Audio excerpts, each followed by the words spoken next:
Guys, just before we get started, if you're loving the podcast, can you please go leave us a 5-star review on Spotify, and please make sure that you subscribe on whatever channel that you listen to us on. It helps us out dramatically. Never settle in my life, personally and business. I don't ever settle for just okay. I'll always strive to do the best I can for anything that I do, whether it's riding a bike or reading a book or whatever. I always try and fulfill everything for personally that it's the best I've done. So yeah, get it. Basically, go for it. Yeah, we're golden, baby, we're golden. They're about to see us shine, 'cause we're golden. They can never break us down, 'cause we're golden. They're about to see us glow, 'cause we're golden. Laura, David, welcome to the podcast. Thank you. We're Thank excited you. to be here. We got here. We did get here. We did. We're in the business of podcasting, so we definitely understand that, sometimes people get sick and life gets busy, but really excited because you guys have built such a successful brand over a long period of time, and that's really they're the conversations I love to have, but also obviously very curious to kind of unpack your story and share it with our audience as well. So Cool. What I might get you guys to do is give a bit of an introduction to both of you, the brand, the business, and then I'd love to dive into the startup story. Where did it all start? For sure. Do you want to go? Okay, yeah. So this is Laura. I'm David. We started Bali Body 8 years ago now. Prior to that, we didn't have any business experience whatsoever. We built the brand from the ground up with just us two to begin with, doing every single facet of the business for at least 12 months. And by that, I mean literally everything, from manufacturing to fulfillment to customer service to marketing, everything. The hustle was real. I could imagine. Yeah, so was the stress. We've built it up over the last 8 years to be what it is today, and we're super proud of it, yeah. Our roles in the business, so I look after the market, or I head the marketing with our marketing manager.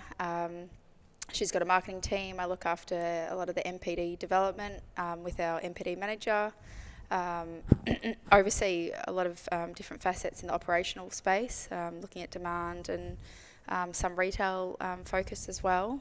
So we have split roles, which is good because I feel like from early on we're husband and wife as well as business partners. So you can imagine we spend all our time together. So it was super important for us to have clear direction and where we were going to, operate the business. So we kind of split that early and both have different roles within the business. There is always crossover from a direction point of view and growth, but day to day our roles are separate, which is nice. So that's kind of what I do in the business. And Dave, what do you do? I do sort of oversee operations. I work as a managing director, so I work closely with our general manager, our head of operations, all regulatory side of things, expansion into new markets.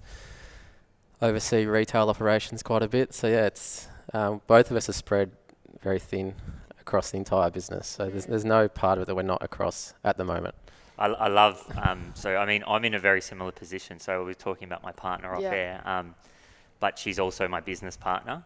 So we do this together and in very similar situations. So can understand the journey and also understand why you position that way as well. And obviously you have different skill sets and they complement each other really well. Yeah, we've been lucky.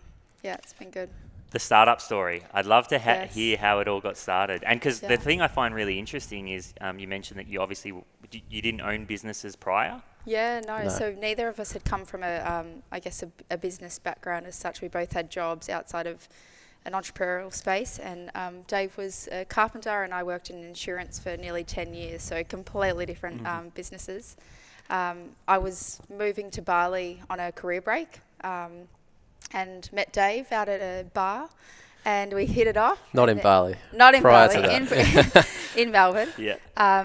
We hit it off, but I was already venturing over to Bali by myself just to take a break and do something different. Met Dave and we kind of said, we want to start a business. It was when, IG was so fresh and there was, minimal businesses in the space, playing in the field of selling product to customers.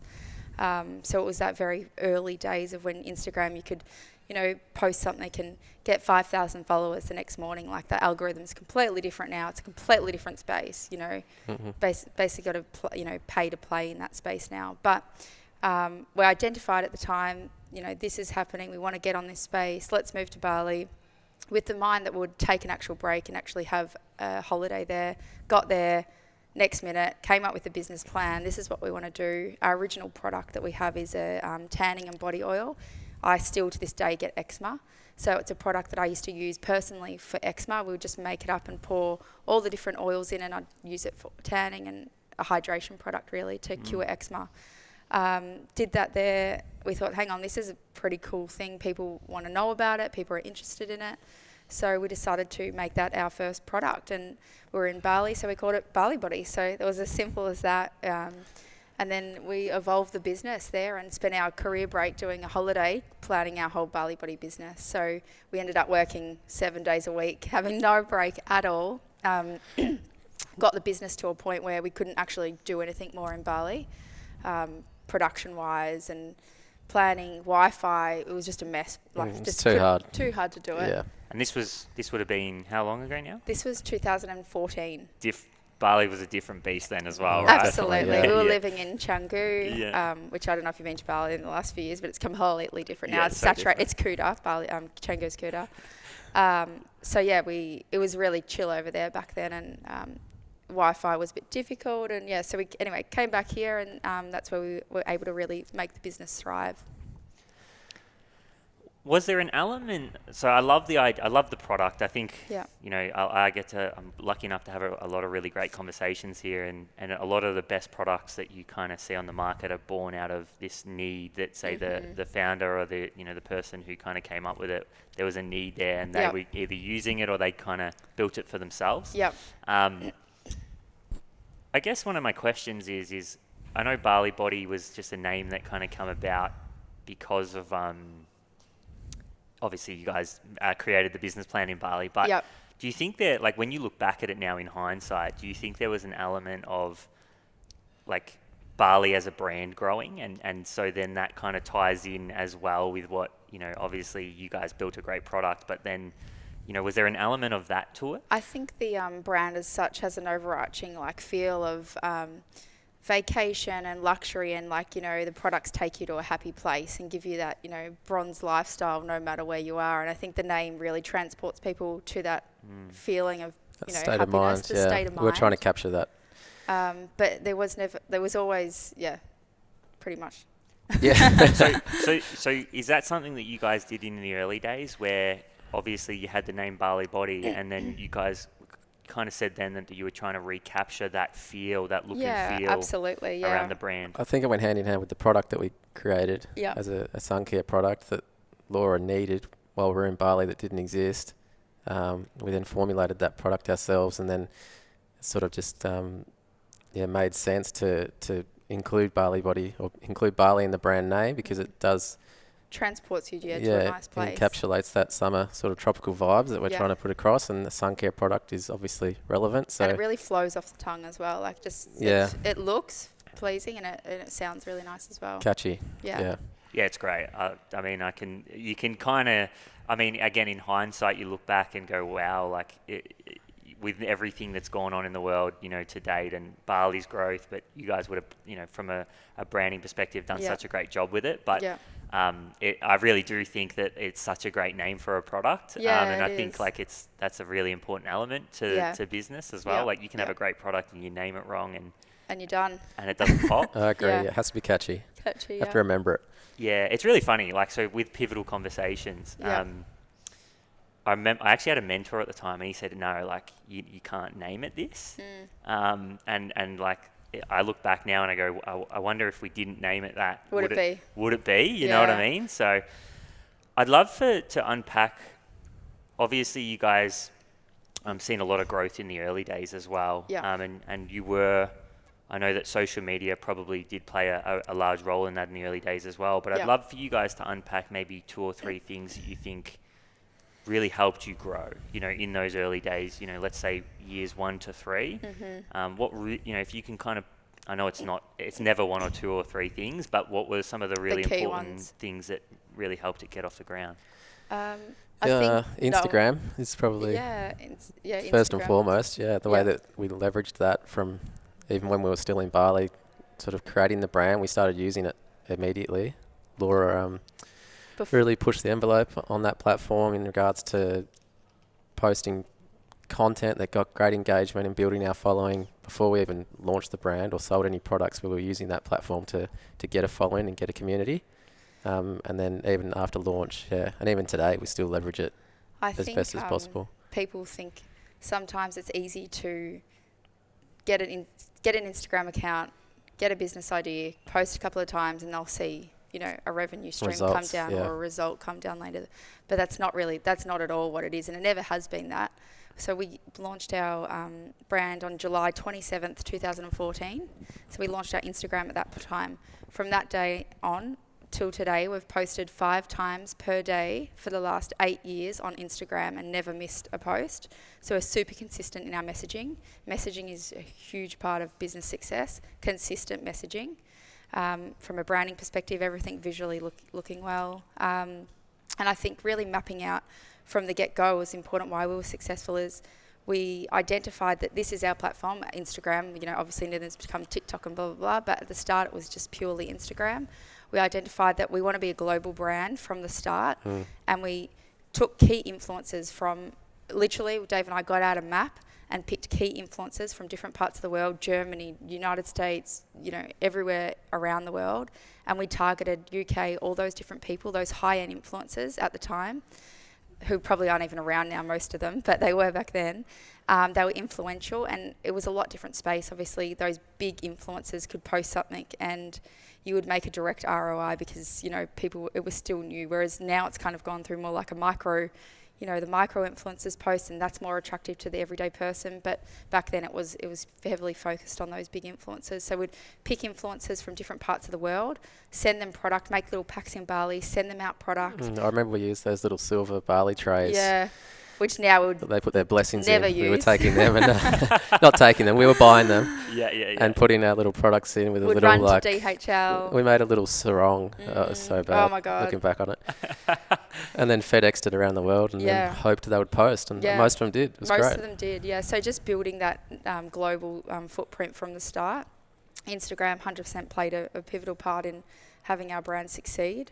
And consistency of posting on the account. It's once you're on, you're on. It's every day. It's not just here, there. That's what I think sometimes can get lack from brands, thinking, it's once a week and that'll suffice. It's not the case. And always being responsive to your community, I guess. If people are commenting or asking questions or writing messages, you're there responding. You're not leaving it for days on end and then getting back to them when you're ready. It's a grind, definitely.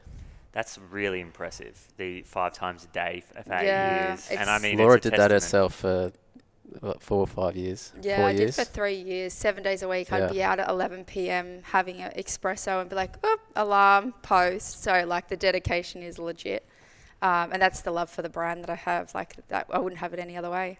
Yeah, wow. It's so true. I look back to in the early days of what we were doing and same thing. I'd be sitting there. And I remember I used to do it in my bathroom and just sit on the toilet. Yeah. And I'd be posting TikTok, trying to find the right song for 25 minutes. It's some peace and quiet. Yeah, and did that in the early days. But you're very correct on that. I'd love for you mentioned messaging, and I think I really love that point. But I'd love for you to unpack how you guys did it. So from your perspective in the early days, you had, because I think we just talked about it. You had your product. Yep. You kind of talked about product name and how that's going to, the look and feel of the brand. How does that then relay from a messaging perspective and more, strategically? How did you guys create that messaging? And then what are some of those lessons for other people potentially with their business as well? Tricky one. The messaging was always, as we said, sort of capturing that tropical sort of vibe. But there was also a strong element of being natural and using natural ingredients in our products. Our first product was 100% natural. And even today we're focusing on natural ingredients as much as possible. But back then those types of products you could make them 100% natural, and that was a major call out for us. So that was constant in our messaging natural, sunshine, tropical sort of really portraying thinking. a sunny state of mind for Yeah. the person who's like, obviously, as we said early on, that we had a global outreach from the start. So hemispheres obviously completely different here to, North Hem. So making sure that we could capture that it was a sunny state of mind no matter the season. So Yep. the feeling of the product, the look and feel, the brand name brings you that. If you get your package and it's 17 and rainy, it still takes you to that happy place because the branding has already been portrayed about the journey that the customers until they get the product. Yeah, we had people in Sweden and Switzerland and it's -10 and they were using the tanning and tanning body oil oil just so that for they the could get the that smell. feel, Because it's quite a high content of coconut oil in the product, so they just Yeah. loved using it over winter Yeah. just to make them feel like they're somewhere warm. Yeah, wow. I love that. And so, correct me if I'm wrong, but it sounds like the reason you went to be a global brand in the first place was because of the seasonal nature to the product? Yeah, so obviously, yeah, exactly. So there's only so many people in Australia. If we didn't have that outreach from the start, the brand wouldn't be the success that it is today. It's always been at the forefront of all of our thinking. Everything that we do is from a global standpoint. We have, global 3PLs around the whole world. So that we have, one in LA, one in UK, one in the Netherlands. We're about to open up an Israel 3PL as well. So we can have that quick and fast service to all our customers globally, so they can get their product in 2 days. So. Wow, that's really interesting. So 3PL is the way the business is run, just period? In regards to fulfillment, yeah. Fulfillment, I love yeah. that. Yep. We wouldn't be able to. You wouldn't be able to do it otherwise. Well, No. we don't have the margins in our products to be able to fulfill everything from Australia using DHL Express. It's too expensive. So we have to utilise postal networks globally, and to utilise them, you have to be in the country. And it's too timely. Yeah. We offer Sending free from shipping. Australia. Free shipping's been a major factor for us, calling that out and Yep. giving that to customers on vast majority of orders. And you can't give free shipping from Australia long term. It's just not viable. So to really hit up those markets like US and UK, you need to be in those countries and you can get the customers their product in 1 or 2 days. I really love this because we're getting both the marketing and the Yeah. operational side. Yeah. Really love it. You can see. I guess an operational question then, because this is really, I think, fundamentally a strategy kind of correct. question, Yeah. right? Like the topic we're talking about is strategy. And so I think a lot of people get mixed up between, say, like the work, especially if you don't have, say, you haven't been in business for long or you don't have the education behind you. A lot of people get mixed up between strategy and marketing strategy. Yeah. And so from a strategic perspective, there's a few kind of key words that you use there, like obviously free shipping, the ability to be global. Like you're right. Like, can you explain, I guess, the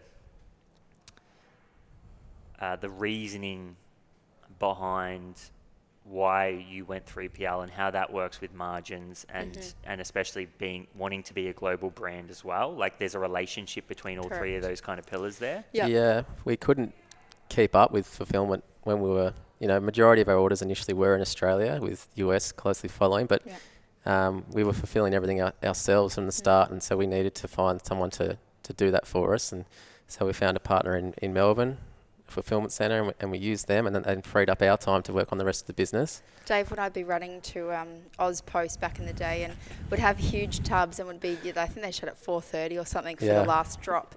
So we'd do a drop in the morning, come back, and I ended up getting those little Bunnings carts so I could take the tubs down because my arms would get sore. So we'd go down, do a drop, put the products in, come back, pack all the orders, do all the customer service, get the next drop, get it back to the post office. Obviously, that wasn't sustainable long term. So it's not sustainable for growth. and it's not a growth. Yeah, you can't grow sending from Australia Post for a business that has everyone globally is a now culture. So, and this is this isn't now either. This is from years ago too. Everyone wants everything now. So you have to make the business grow. We identified we need to be in this market. Obviously, we looked at where our orders are heavily, and we staggered that process. It wasn't like all of a sudden on Monday we're doing all these 3PLs. It's timely, it's costly. Yeah, it takes a long time to It takes vet a long time. and go through their proposal and make sure finding the right 3PL is one of the trickiest things in operations, I think. We just got a new one in Netherlands, in Europe, and that was a long process because there's so many countries in Europe, so many different shipping options, shipping pricing, all that sort of stuff. So And who it takes a can long time. support a B2B customer, so a business to business customer, and then a B2C customer, so a business to, a retailer or a business direct to customer. So they have to facilitate both those operations, which not every 3PL does. Yeah, a lot of them are just focused on direct to consumer, just e-com brands, which is fine, but for us that doesn't work. And then, so we identified which market we want to actually have a real crack at, which was US. We were getting traction there already. If you really want to have a crack at it, you've got to give them a good level of service to make them come back for more. So that then made us find a 3PL in California, and we've been with that same 3PL for 6 years now, I think. Yeah. And again, bringing it back to the messaging. The messaging has always been free and fast shipping. That's been a huge seller for us as a brand. It's like driving in that you can get it now. That now culture's there. So you can have it now and it's free. It's on your door within 2 days, and that's really crucial to our brand and our success as well. Is that something you guys, I know, you create these strategic pillars, if that makes sense? Is that something that you guys do consciously with, say, some of these things like free and fast shipping? Absolutely, yeah. Those things are pivotal in that they're so important to the success of the brand. Having strong messaging and strong foundations that we can offer the customers, free shipping, or as we've grown the brand and the product range, it's not always possible because we have DG products now. I'm not sure if you know what that is. Dangerous goods, aerosols. Aerosols, so they can't actually go via the air. They have to go on a courier service, so that has another complexity added to it in the warehousing and a global point of view. So hence our need to open up an Israeli 3PL. So that's been a huge process. We've been working on that for around 18 months to open up a port in Israel that can ship our orders, because that was a huge market from us from the start in 2014. And as we haven't been able to offer that product offering over the last few years, as our SKU range has changed, you can see it has slowly dropped off. So we've made a strategic decision to open up a warehouse over there and be able to offer those customers back to free and fast shipping. So you can see how heavily the messaging plays a part in sales in a region. So interesting. I love it. Yeah. And so one of the questions I had as well was, obviously you guys seen a massive strength of yours in the social media side. So you mentioned it before, where it was like the reason you guys wanted to go 3PL because you thought, hey, there's opportunity here. We're really good at this, and we probably want to spend more time doing that. Yeah, it was definitely to free up resources. Like if you spend all day packing orders, you got no time to actually run the business. Packing orders is not technically a difficult task. So you're better to outsource it to companies that are built for that. And these days, especially after going through Black Friday, Cyber Monday that we just went through, there's thousands and thousands of orders globally. It's just impossible to keep up with that unless you've got your own big warehouse here in Australia. And even still, it's the volume is impossible to get through at a timely manner. Remember, everything's about time and getting to the customer on time. So the expectations are they want their product tomorrow. Using your own fulfillment center, unless you had 500 people working, and it just wouldn't be possible. It's a whole other, do your own warehousing is a whole other operation. Yeah, 3PL really for an online global brand is the only way to go. Yeah, wow, I love it. That's really insightful. Thank you. I think because I think it's like obviously there's more than one way to do it, and I think with you guys, because you have such high volume, it's interesting to see potentially the difference between what you guys sell and, say, maybe like apparel or something. Yeah, I was about to say fashion. There's a lot of fashion brands that do their own fulfillment. Yes. And it does work. Then they have a higher margin in their products, so they can afford to give that DHL Express level of shipping, and it still gives a satisfactory service level to the customer. They still get it in 2 to 3 days if they're on the other side of the world, which is amazing. But our profit margins are lower. Our products are $20-$30. You can't charge $20 for shipping when someone's paying $25 for a product. It just doesn't equate at all. I think there's a great insight there into the relationship between, or I guess the type of product, like between a demand and margin and so on. Like absolutely. Like you mentioned it before with fashion, it's obviously there's a much larger profit margin there. Yep.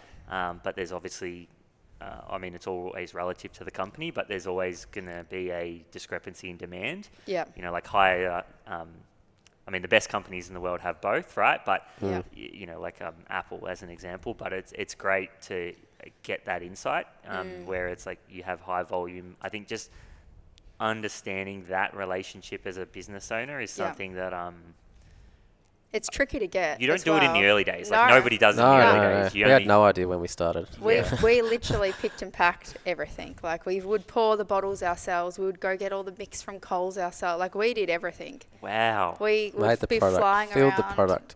The only thing we didn't do is make the packaging. That's Yeah, because we designed our couldn't. mould and everything for our packaging in the early days ourselves, which also played a key part in again. Yeah, back I was going to say that, but also one of the key, like you mentioned, 2 or 3 key things that got the brand off the ground. I think having unique, easily identifiable packaging was one of the key strengths initially, along with the brand name. It was catchy and people remember it. The packaging was visually appealing and easily identifiable as Bali Body packaging. Yeah.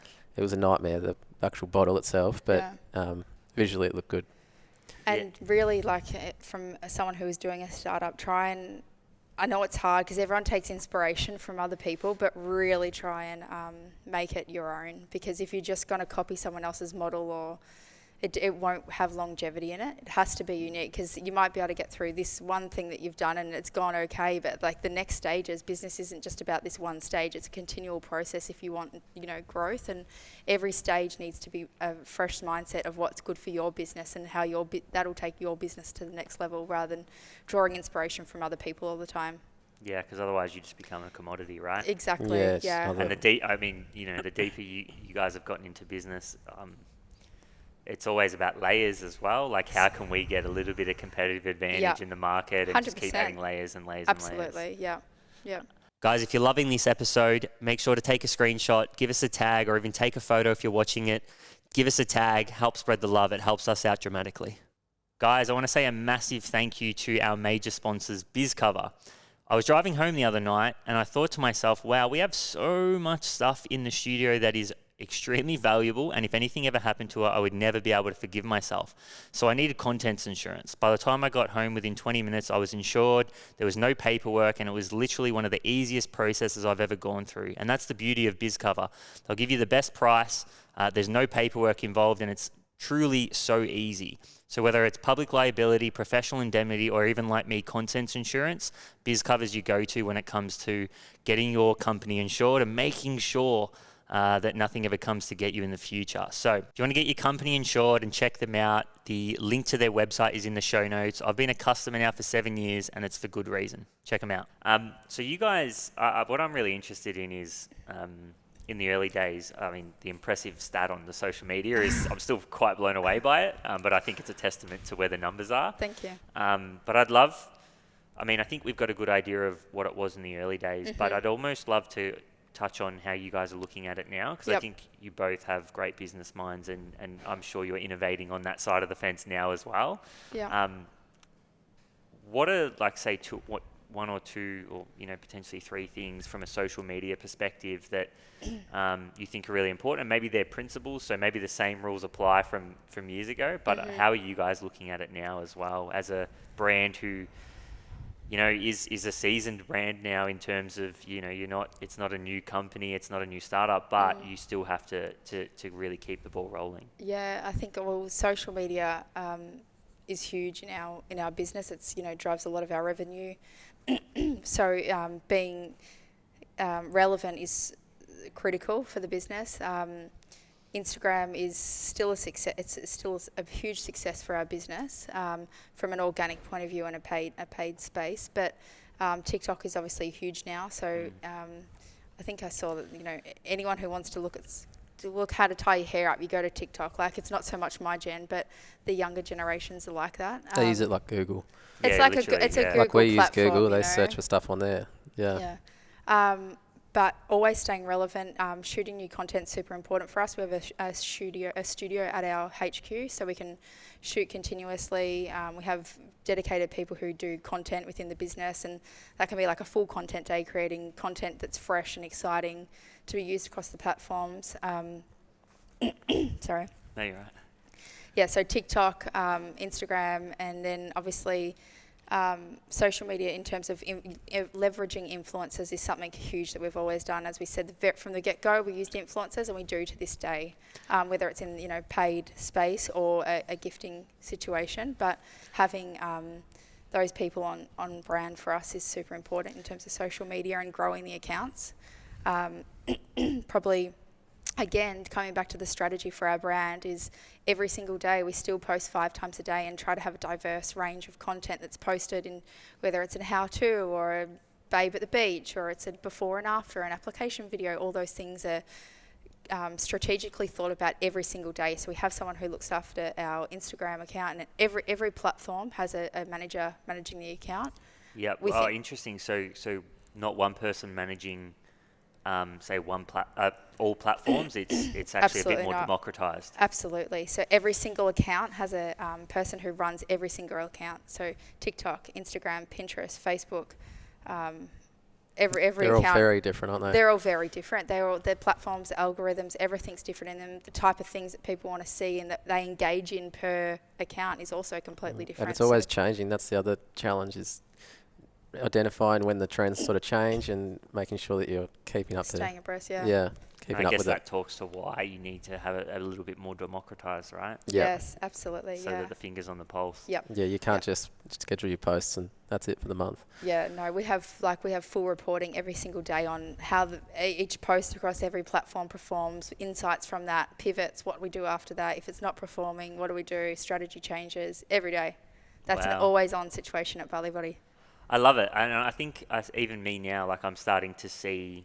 I mean, I really do enjoy having these conversations, but I think it's great to get insight into how you guys have built your business, and it seems, just from an outsider looking in, that it's very much, we think our strength is here, and we, like studio in the HQ, so we would rather, potentially invest.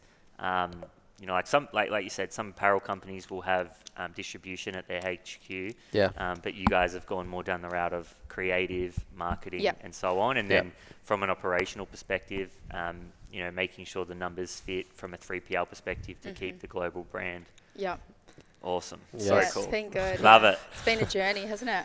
Sure has. Yeah. Extremely stressful. We've loved it though. It has been stressful, but a good stress. Yeah. The kind of stress that makes you thrive. Yeah, definitely. I mean, look, Yeah. and I think you guys can probably attest to it, is that you just get better at handling the stress. Oh, Absolutely. definitely. Yeah, I agree. 100%. That's like key. We used to think it was the end of the world when things went wrong, and they always went wrong because we didn't know what we were doing.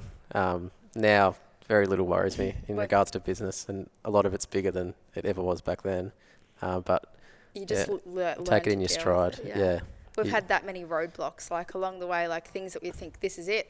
We can't do it anymore. Like, we're not going to get past this, or this is not fixable. But then we pivot and we find a way. Like, that's part of our mantra, that like there's no option. Like, you have to keep going. Like, just get it done, really.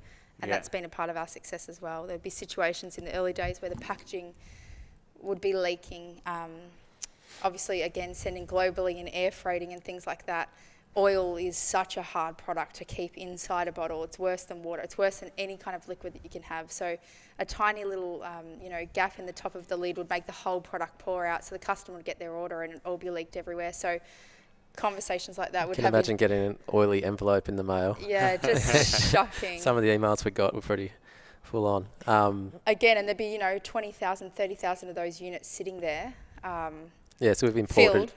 Yeah, filled or empty bottles that we know are faulty, and we've had to sort of figure out a solution on how to make them not faulty, and that's was an effort. So stress, and many a times, had we not had that, determined personality, it would have been like, well, let's not worry about it. Let's just let give it up, go and give up. But it wasn't a part of our nature to do that, and it's actually been a benefit later on, because as you said, like, nothing really gets us to the point where, like, we can get stressed, but we know we'll find a solution for it. And I think in our business, that's like the motto in the whole business. What's your advice then to someone who potentially has their business right now and maybe feels like giving up, or the stress is getting to them, and they may not be in a great headspace with it? Like, because I think that's something that everybody goes through in their business, like, especially in the early days, it is so hard to get something off the ground. Yep. What advice would you guys have?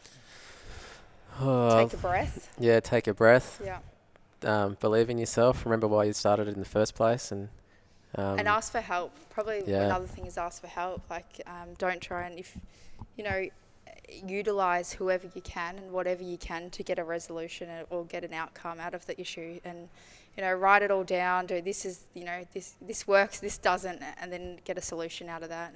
And really utilize help as well. So would be calling on friends and family at the time, like, this has happened, we need help. Can everyone come in here? And would work a whole weekend with friends and family, filling new bottles, posting them out. And even later on down the track, when we weren't doing things ourselves, it might be a technical issue from a SKU point in the back of the shop, and it's wrecked an offer that we had where all these customers were getting free product or the wrong product. Whatever the situation is, would always call on help to get us out of the bad situation we were in. And then really strategize. This is the problem. Can it be fixed? One, if it can, great, work out a way there. Or if it can't, it can't. Now what can we do to move forward? Move forward. If you believe in your product or its service that you're offering, then there's always a way. I think transparency is really important as well, from yourself to a customer. So expectations, if something is going to be a delayed production, or if there is going to be that you've sold over X amount of what you really have, or anything like that. Transparency is huge with customers, and I think they really resonate. Be honest. There's nothing worse than emailing a company, they don't respond to you for 2 weeks, and then they do, and you're like, oh, you're shipping your order next day, or they just don't deal with the situation. Whereas we've always been like, if there's an issue and the customer comes to us, we get back to them ASAP, literally as fast as humanly possible, and we tell them what the situation is. And try and work through them with it. It doesn't always satisfy people, but you can't it's better than just completely ignoring the situation, which is what a lot of companies do, which is frustrating. It would be so big in what you guys do as well, especially at the volume. B2C or e-commerce with, I guess, lower value products, $20 to $30. That's the volume of orders, so it's a lot of different transactions, a lot of different customers to deal with. If you were to look back at your journey, what do you think people don't know about business that holds them back? So, because obviously you learn a lot, and being in business, every year you're learning something, a lot of new things, and you're learning how to manage and deal with things differently and in a more effective way. But what do you think people don't know about business that actually holds them back from progressing? Good question. It's a good one. They maybe don't see the full range of opportunities on hand for their product or their service, so they might be channeling their attention into a specific sales channel or opportunity, whereas there could be a lot of different opportunities available at the same time, so they could be missing out on a lot of revenue. And obviously having that prior knowledge or that know-how is a big thing, but when you haven't done it before, you're not really aware of all the opportunities out there. What kind of mindset do you need for that? Because I think that's a mental thing. Like I know. Be very open-minded. Don't just box yourself into one way of thinking about what you're doing. Look at what other brands are doing. There's lots. Have a holistic approach to. Keep an eye on other brands that are your competitors. Like they're your competitors. They're the number ones for a reason. What are they doing that's working? Are you doing that? Are you competing in the same space? Are you next to their product on shelf? That sort of thing. Something that springs to mind. Did you? No, I don't have one. But nothing. What about from a marketing perspective? Like, is there something you look at and go, potentially, is there anything from a marketing perspective that you think people might hold them back? Like, potentially. I guess resources, or skill sets, really. Utilising all the different types of marketing available, potentially, instead of just focusing, maybe 8 years ago, I guess we were focusing on Instagram initially only, basically, but we learnt over time about email marketing and paid ads and all that sort of stuff. Yeah. So, having that knowledge helps. Yeah, I think a big one is, the output. So, just from listening to what you guys did, like, from a marketing perspective, like 5 times a day, it's not... And I think the brand relevance thing, I honestly think that if you're trying to grow your brand, it really is a game of who can get the most output. Yeah. And obviously it has to be quality and you can improve, but when you have that much output, the difference is like you had 25 probably, you know, if you're doing 7 days a week, it's 35 posts to learn from, whereas if you're only doing maybe 2 or 3, you're only having those 2 or 3, so your ability to kind of, and that's why output's probably really, really important. True, yeah. Yep. Yeah, you have to, I guess it's output, but then assessing, it's not just output and see you later, it's assessing what happens from the output. So what worked and what didn't works work. and pivoting and analysing that information, So one thing I love about again, my journey on the podcast is everybody has such a unique way at looking at business, you know, so, and everybody has such a unique story as well. I'd love to, and I always ask this question as if you were starting again today, you know, so if you guys were starting again from scratch today in a startup, how would you go about it? You know, like what is your philosophy on business? Would you do it the exact same as what you did? Like let's say we were launching a product from scratch right now. Where are you putting your focus first? What are your priorities? And knowing what you know now compared to what you did in the beginning, how would you go about it? Interesting. Yeah, you go. You got an answer? I think 100% still it comes down to the branding and marketing.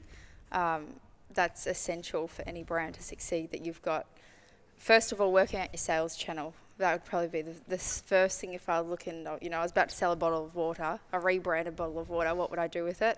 Where would I want to put it? Is it a grocery product? Is it a retail product? Is it online? Once I work out, you know, that strategy, then we would look at, you know, where does the marketing funnel into, and how can we have that brand message that's going to be engaging and make people want to reinvent and buy a bottle of water that you can buy 50 other bottles of water already. What's the point of difference? What's the point of difference, and how is this actually going to, you know, get people to purchase it? Through marketing, through social media, no matter what, even though Instagram's old, it's still relevant, you know, like people still jump on Instagram and, you know, go shopping rather than going to Google or sometimes even going to stores. Some people hate going to a store and shopping, they'll just go on their phone and shop that way. So definitely marketing, working out where the product actually sits and where it's good for the user. Yeah, how it's positioned in the market. Is it a premium product? Is it a mass distribution product? Definitely a lot more structured than when we started. Whereas but in saying that, like we hustled to make everything work, and I don't think if we didn't hustle and we didn't do everything ourselves, our business wouldn't be a success, because we had to ride all those journeys and all those failures to succeed eventually. And really, it's made us get like so much knowledge on every single business factor because we've done it all ourselves. It's not like from the get-go we outsourced all our marketing or outsourced 3PLs. We understand every intricate detail of the business because we've done it. I think that's something we said. We said that recently. Like if we started again, we would still do it all ourselves again. For a period. Like if we didn't have if we didn't have the knowledge prior, we would still want ourselves to do it all ourselves again. Yeah. So that you learn. It's the only way you'll fully understand your business. If you go straight in, outsource your fulfillment, outsource your manufacturing, you're like, well, that's great, but what do you know about that part of your business? It's a huge element. Like it's how your product is made, or it's how your product is being dispatched to your customer. Do you know what's going on there or not? Because if you don't, you're coming up short, I think. The other thing is people. Obviously, we haven't really touched on that yet in terms of the business, but our staff are what make our business. So if we didn't have the people within our team, we couldn't thrive to where we are today. Each person is such an important player in the success of Bali Body. And so like early days, it's hard to say, like in an ideal world, you'd say, yeah, I'd just hire heaps of people and would all make it successful, but that revenue stream isn't there to be able to do that. So maybe identifying 2 or 3 key people that will make the business successful is also really important at the start. So you can say, yeah, I definitely need a customer service person, or I definitely need someone in marketing to run socials. So identifying whatever pocket spend that you have, a key person who can help you grow the business is really important. Knowing the value of your team members, definitely, crucial. I feel that was going to be one of my next questions around the process of, say, scaling out a business. Yep. And obviously people is the most important thing when it comes to doing that. And it's also the most difficult thing to do, you know, not only because you've got to pick the right people, and that's your hiring process, but then you've also got to be able to manage them. And that's an internal deal with your own shit kind of thing. Yeah. So I'd love I'd love for you guys to touch on, I guess, how you guys look at that. You know, how do you guys, you know, maybe it's unpacking how you guys think about hiring and what you look for in people, but also how do you manage people? Like, what are some of the biggest lessons that you've learnt about yourselves on that journey? Because I know that that's definitely something that if you're in business long enough, it's something that definitely happens. Yeah, absolutely. We hire once there's a need for that resource. Definitely, we don't hire before that demand is there. We always want to make sure that if we're hiring someone for a role, they're completely fulfilled and busy in that role. They're not going to be sitting at their desk, for half the day with nothing to do, because they're going to get bored and not be content, and they're not going to last. So when we do hire, we're always trying to look forward a long way. Is this person going to be content in this role, or are they going to be content in this place in the department, and do they have that ambition to grow and succeed in the business? They're not just going to come in and be unhappy in a few months and then move on, because that's a waste of everyone's time. So that's a big part of our hiring process, and then trying to find people that are the right fit for the size of our business and the types of tasks that we do all plays a part as well. I think at Bali Body, you're either there for forever or you're in and out quick. Our culture is we work hard, we play hard. So there has been, some turnover naturally, like there is in any business, but we have had a lot of longevity in the business as well, with, a lot of people being there 5+ years, and obviously we've been around 8 years. So that's super. It's big for us. It's big for us, to have those people. They're like family to us. A lot of the people who work there, because they have been on the journey and the ride with us. We always, in terms of like who we hire, obviously they have to have the need for the role. As Dave said, we don't really hire unless there's an actual need, not for like for the foreseeable future. It's like the need is now. Expansion in the teams has been huge over the last 2 years as Bali Body expands into more of a retail space. In 21 and 22 and continuing on, we've got a lot of retail growth plans globally, which obviously require a new team and a new assets. It's a new skill set that we're definitely not experts at in any way, shape or form. So I need to cough so bad. No, you're right. Take your time. Sorry. And we've also hired recently in more leadership roles and more managerial roles, which has taken a bit of a load off our shoulders, which is long overdue. Without that, you cannot grow, you can't expand. It's important to understand that, like, if you want to scale your business, you have to hire in the same scaling process. You can't have your business, have this upward intake and then you expect to have the same staff and stay at that rate, because it's impossible. Yeah, if you want to grow, you need a bigger team to manage that growth. You can't expect the same staff to take on more and more and more work. That's not sustainable for anyone. Not healthy, and the output won't be there as well. We talked back about output, and just taking example, if you look at marketing, being able to do 5 posts a day and have that, initiative to create cool content that's exciting and capturing and going to actually make someone want to watch it, that takes time and creativity, and that's a mindset. If you don't have that mindset or that time, it'll just be a mediocre job and then just overworking people. So identifying, hiring in the right roles. Yep. And you mentioned before about your culture, right? Which it sounds, and I love that, because I know that it's something I've experienced, but it's like culture is why someone stays at a business long term. Yep. So do you guys, is it something that you consciously do now that you maybe didn't consciously do in the early days, and you started to recognize, okay, these are the people, they have the values that we share these values, and that's what makes it work? Yeah, definitely. For sure, that's 100% on the money. I think we've grown as we said, we weren't business people before this, and we've grown into business leaders, and you start to think about culture and how we can retain staff over the years, because it is so important. Like, you've got this gun in a role and all of a sudden they say that they're moving on, and it's shattering. Like, you've put all this work in with them and they're so good at their role, and you start asking questions like, why are they leaving? And that always comes back to, I guess, the sort of culture and the... Or are they overworked? Are they not there's so much involved, We always try and make our workspaces aesthetically pleasing and come in that, you feel like you're at home coming into the office. It's light and airy, and we spend a lot of money in sourcing, like making our offices feel homely for our staff and a really nice environment. A nice place to work, nice place to work, because that's super important for us and it's a part of the culture. And, over COVID, we lost that one-on-one, just sitting, having a conversation at the coffee machine, those little conversations that you just have throughout the day, rather than jumping onto a Zoom, which was a nightmare for us. We're doing Zooms all day, work all night. That was a really hard period for the business, especially being a global business, for all the different time zones and things like that, to make that work over that period. But it's nice to have, the staff in the office, and you can catch up on, you can get Catch up things- socially as well as Yeah, and you can chat hear about things work. that are, nuances that are not necessarily. Someone might, this is happening at the office. You can hear that over having a coffee rather than on a Zoom, and you can try and adapt to those things a lot more quickly from a cultural point of view. And then managing the staff. Obviously, we've grown as people. That's what I was going to be my next question. What's your biggest learning in people management? Oh, God. people are fun. People are fun. In many ways. Yeah. No, No, they're they great. are. It is just everyone has their own needs and wishes, and you have to try and be accommodating, but also it's your job to lead the business forward. And obviously there's going to be disputes and clashes along the way when paths don't cross, and it's trying to mediate between them and the business and get a solution that works for both parties. And just understanding everyone's I think expectations Yeah, is a huge agree. thing in business, and I think So big. expectations from what they expect and what the business expects, and as leaders what we expect, and if you can really align on those, and we have regular catch-ups or KPI meetings and performance reviews, and just being open and honest communication is what keeps retention of staff, and having expectations met from both perspectives is what we feel Yeah.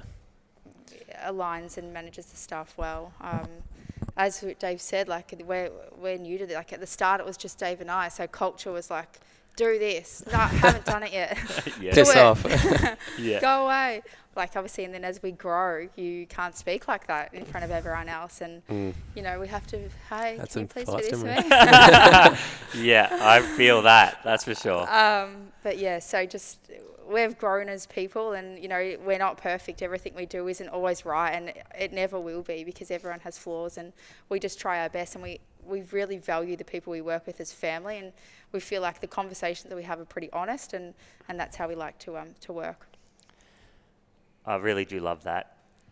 My next question is related, but what does it take to become a better entrepreneur, right? So over time, like what is your answer to that? You Learning. It's you never stop learning. I reckon. Be open to admitting when you're not doing things the right way, and perhaps haven't done things the right way in the past, and changing how you do things too. And it's getting feedback from people about like this happened or how, and then taking that on board, actually taking it on board rather than just listening to it and thinking, yep, but actually taking the feedback and then changing whatever way it is, or a process, a procedure, whatever happens.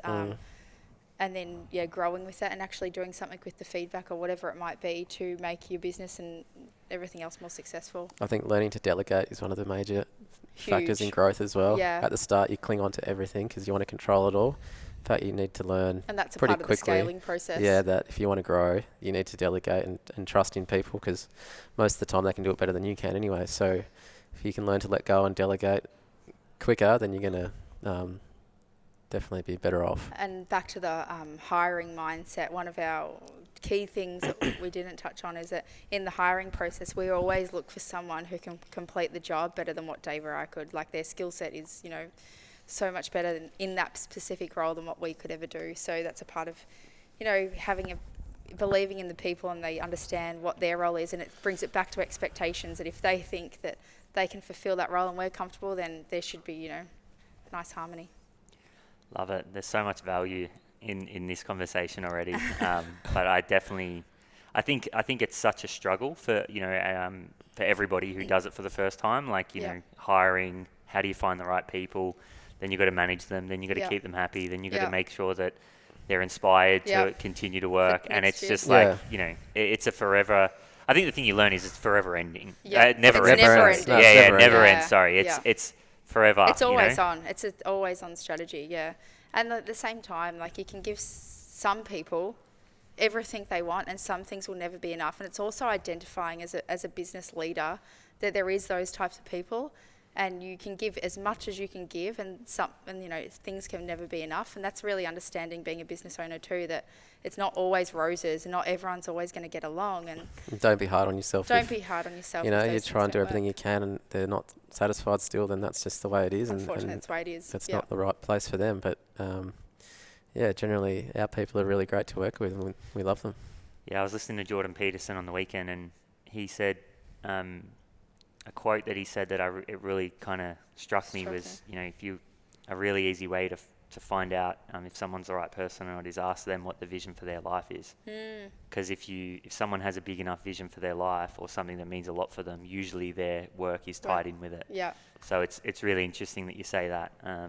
Because I found that It's true. it's so true. It was one of those things I was like, Yeah. Yeah. Makes sense. The last part of the podcast is quick fire. Yep. It's not quick fire. Always have to preface this. It's slow fire. Okay. There's no real change to your answers. Okay. But they're a set of questions that we ask everybody. Sure. We did They are this quite last broad. night. Quick fire. She said, we were doing some practice last night, and Laura said 5 questions, and I was like, what does that mean? Start with him. I love the dedication, the practice. See? No matter what, we're always prepared. Organisation, preparation. Love it. All right, so one piece of advice for your younger self. Each? Either or, yeah, each. Start a business, or start your own thing as early as possible, and be prepared for what it's going to take to make it successful. So be prepared to give it everything you got, because it's going to take it. I love it. Just a quick one on that. So why should everyone start their own thing? Well, it's not for everyone, but it was for my younger self. So for me, the journey has been really fulfilling, and it's given us it's given you like a great life. Yeah, it has, definitely. From a fulfillment point of view. It's never something I'm going to regret. I was a carpenter before this, and not that that's a bad job, but for me, this is a lot more enjoyable, and I love that I'm my own boss. And spend every day with me. That's it. Yeah. Love that. Love it. No, I agree. Yeah. I think it's and I think it's something you only recognize if you're being in business. Yeah. And it's not necessarily there's great benefits, and there's also a lot of hard work and a lot of shit that you have to deal with. But I definitely agree with that. Yeah, I like if I'm going to be stressed, it's my own stress to deal with. Yeah, exactly. exactly. That makes sense. Exactly. I'm making the stress myself, so can't complain too much. Yeah, exactly. Oh, get it, girl. That's mine. Oh, wow. Basically, never settle. In my life, personally and business, I don't ever settle for just okay. I'll always strive to do the best I can for anything that I do, whether it's riding a bike or reading a book or whatever. I always try and fulfill everything for personally that it's the best I've done. So yeah, get it. Basically, go for it. Don't give up. That's mine. I love it. Very inspirational. Thanks. So what advice would you give to someone who's just starting a business? I think I covered that in my last answer slightly. Answer it again. Advice. Make sure that what you're offering has a point of difference, and you're either giving something new or you're giving something that already exists, but in a better way than your competitors are already doing. Watch your competitors closely, as what they're doing is often, things that you need to be doing yourself as a business owner. Yeah, that's it for that one. That's a tricky one for me. That's all right. You did cover a lot of it in the last one. I think enjoy the ride. If you're good about point. to start something, you've taken the effort to think and ready to do it. So enjoy it. Have fun with it. When you hit those milestones, sorry to interrupt, but stop and celebrate along the way, which is something we didn't do that much, I don't think. Stop and smell the roses. Yeah. Exactly. Yeah, so enjoy it and stick with it. It's not all, it's not easy. It is hurdles, there is roadblocks, but if you believe in what you're doing, stick with it, keep at it, and ask for help. Love it. Yeah. Love it. Great advice. I think that's one of the hardest things to do. Ask for help, yeah. Ask for help, and even in just enjoing the process. You know, at times it can definitely not be enjoyable, but from a macro perspective, I think learning to zoom out is one of the things that for me is just okay, I'm really stressed. Let's just zoom out. I read something about that. If you're feeling stressed, that you can keep zooming out. I don't know where it was, but you keep zooming out and you keep imagining your life, looking at above it, and it's really relaxed. Have you heard about that? Yeah, I actually did. So I did something the other day. Ben Crow, do you know Ben Crow? No. He's Ash Barty's performance coach. Okay. Cool. Down that route, but he's got an app, and anyway, I jumped You were on. zooming? No, he gets you to draw a line, and you actually draw the moments in your life. Yeah, okay. From like, 0 to where you are now. Wow. And Like a timeline. timeline, Yeah, yeah. cool. But you draw it, so you Yeah. get imaginative. But it was, for me, it's the same thing. It's like Yeah. you look and you go, yep, good time, Yeah. horrible, horrible, Yeah. horrible, great. Yeah, good, Yeah. horrible, horrible. And it's like the idea that you can always write the next chapter. Exactly. Yeah, you can always. Yeah, exactly right. Love for it, which sure. is what I Yeah. got from what you were saying. Yeah. Last one. The most important trait that a founder must have for success, and why? Organisation and dedication. Yeah, perseverance. Never give up, so never say die Never- attitude. yeah. It is a 100%. grind a lot of the time, especially in the early years, and be prepared to work your ass Be off strong. because you're going to have to. Because, shit happens. One day everything's good. The next day, oh my God, this has happened. You've got to be resilient and strong to be able to succeed. I think, it's definitely, it's a slog. Yeah. Like in the early days, it's just a slog. Yeah. It's It is, yeah. Rejection, Yep. things not working. Yeah. Yeah. Problems. when you need them to work. Yeah. Now. But I definitely agree. Yeah. Resilience. And I think it's definitely difficult, in hindsight, you just can always say it. Be resilient. I get it. Yeah, but I think you build resilience from Lessons. learning about yourself Yeah. and those kind of things. So Yeah. And that's why it's so important to do everything as much as you can yourself, because that's exactly right. You build resilience from those lessons and you grow, and then shit that happens another month might not seem as, harsh as what it did the month before because you've gone through that. But definitely resilience. Yep. almost zooming out in real time. Zooming out. Yeah. Take a step Guys, back. I want to say a massive thank you. Thank you. There's so Thank you. much value in that, and a massive congrats Thank you very on much. the Thank you. amazing business that you've built, and Thanks.